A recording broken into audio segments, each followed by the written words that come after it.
இருக்கு.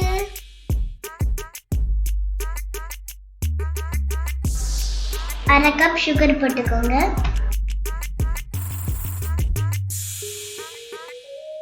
கால் cup cornflour add பண்ணிக்கலாம். இப்போ நம்ம நல்லா இதை மிக்ஸ் பண்ணிக்கலாம்.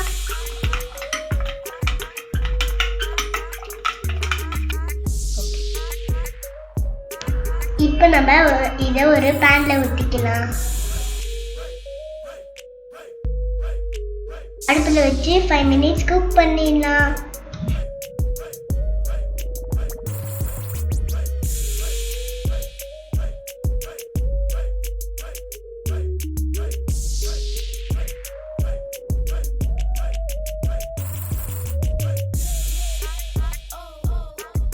இப்போ பார்த்தீங்கன்னா ஜெல்லி நல்லா ரெடி ஆயிட்டு இருக்கு.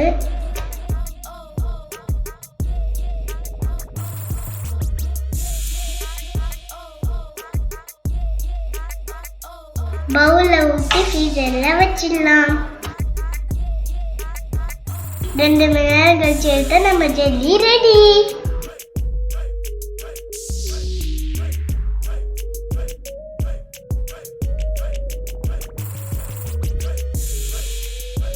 உங்களுக்கு இந்த வீடியோ பிடிச்சிருச்சுன்னா மறக்காம லைக் பண்ணுங்க, ஷேர் பண்ணுங்க, கமெண்ட் பண்ணுங்க. அப்படியே